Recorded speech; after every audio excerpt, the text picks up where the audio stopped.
Ang Groves Greenfield Corporation ay isang Japanese melon and oyster mushroom farm na matatagpuan sa Barangay Pulo, San Isidro, Nueva Ecija. Ito ay naitatag noong 2021 sa pamamagitan ni Mr. and Mrs. Clarice Kong. Ang farm ay may lawak na humigit kumulang 11 ektarya. Hi, I'm Clarice Kong and welcome to Groves Greenfield.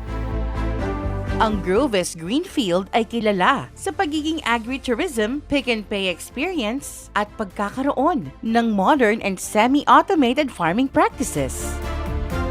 Ang pangunahing tanim dito ay ang Japanese melon na umaabot ng 1.5 to 3 kilos kada piraso. Meron silang 5 varieties tulad ng Fujisawa, Sagami, Daigoji, Intanon at Golden Honey.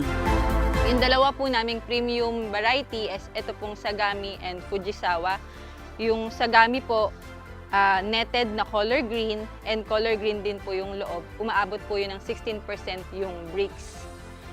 Yung Fujisawa po, yung isa sa bestseller natin, yung color green na netted po yung labas and yung loob po niya is color orange. Ang maganda po dito sa premium melons is tumatagal siya up to 7 to 10 days, even on the room temperature.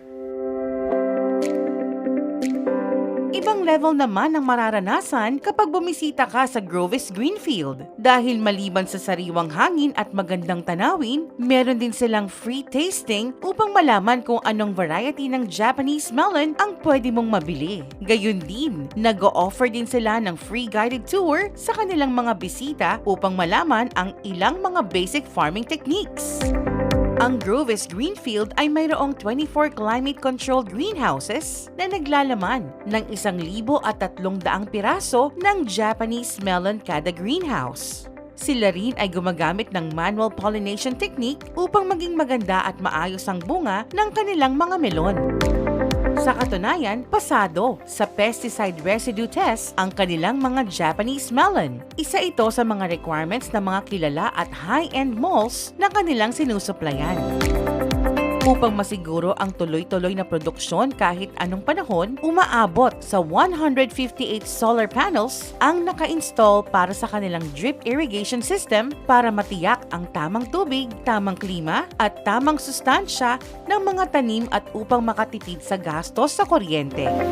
Dito po sa Groves Greenfield, ang ginagawa po naming pagdidilig at pagbibigay ng nutrients sa ating mga melon ay through irrigation system.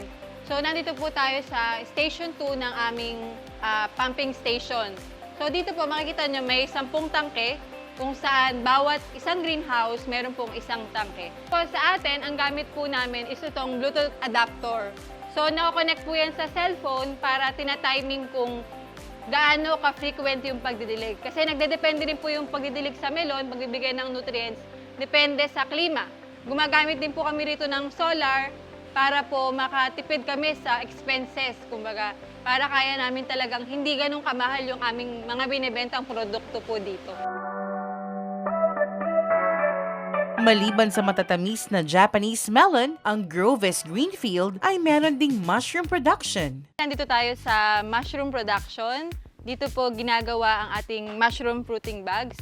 Dito po nagko-compose, nag-inoculate, nag-i-steam ng ating fruiting bags. Dito po sa aming mushroom production, kaya po naming makapaglaman hanggang 30,000. Ang kanilang mga mushroom fruiting bags ay ready at available.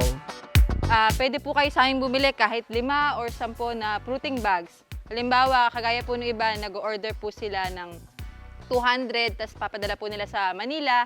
Nag-ship din kami sa Manila, and then binebenta po lating umaga sa mga kapitbahay nila within the village, the subdivision, sa condo. Kasi pwede po siya sa loob, sa indoor, sa kusina lang. Basta kailangan hindi siya direct sunlight, mimist lang po natin, madali siyang alagaan.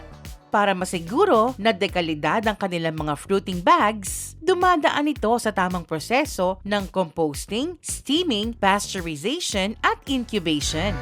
Ginagawa po namin dito, start kami ng composting ng sawdust, and then tsaka namin siya nilahaluan ng mga natural ingredients, darak, organic ingredients, or darak, molasses, and lime. Then after nun, ilalagay namin siya sa fruiting bags. At paglagay sa fruiting bags, i-steam namin siya, ipapasteurize namin for 8 to 10 hours na sa loob ng 100 degrees siya. 8 to 10 hours. And then after nun, i-inoculate natin siya ng spawn at i-incubate namin siya for 28 to 32 days bago siya mapunta sa fruiting area. So ito yung project po namin na 30,000 bags na nandito po sa likod natin. So ito ay ginawa po natin sa loob ng 21 days. Gumagamit din sila ng manual mushroom presser para mapabilis ang paggawa ng mga fruiting bags. Ang Groves Greenfield ay nag-o-offer din ng pick and pay sa kanilang mga mushroom.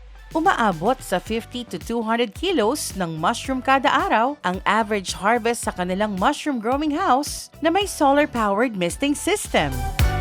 Kaibahan po namin sa iba na mushroom fruiting bags, yung aming pong fruiting bags ay it can last 3 to 6 months. Ay minimum na 300 grams per fruiting bag po yung kaya niyang ibunga. At syempre sa tamang pag-aalaga. Ang kaibahan din po namin dito, naka-humidifier po kami, naka-mister, and 24/7 po yung aircon niya.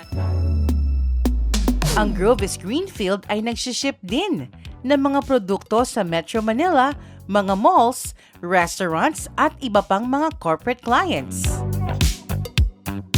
Sa hangaring matulungan ang ating mga kababayang magsasaka, ang Groves Greenfield ay mayroong regular at part-time workers na kung saan ang mga regular workers ay nakatatanggap ng tamang sahod, statutory benefits, 13th month pay, komisyon, HMO, libreng pagkain, bigas at iba pa. Sa ngayon po, meron kaming 20 na regular na farmers na araw-araw na pumapasok po dito fix. Tapos meron po kaming 30 na part-timer.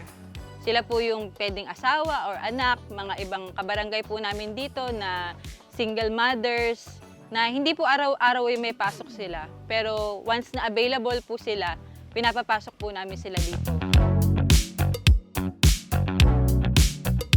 Ang mensahe ko po sa Groves ay sana po ay tuloy-tuloy na po ang kanilang pag-unlad at marami pa pong matulungan na katulad ko. Ang hiling ko lamang sa Groves Greenfield ay sana magtagumpay ang buong farm, maging maluwang pa at sana makatulong pa sa mga susunod na empleyado dito. Maraming salamat po sa Groves. Sa mikling panahon po ng pagtatrabaho ko pa lang po dito, hindi po naging mahirap sa akin. Ang makasama ko po ang mga hindi ko pa po kakilala na maging maging malapit po kami sa isa't isa na parang isang pamilya. Ang maipaparating ko po sa Groves Greenfield, sana po magtuloy-tuloy po ang kanilang pag-unlad at mas marami pa pong matulungan sila na kagaya ko. Muli po ay nagpapasalamat po ako sa Groves Greenfield para po sa opportunity na makapagtrabaho po ako dito.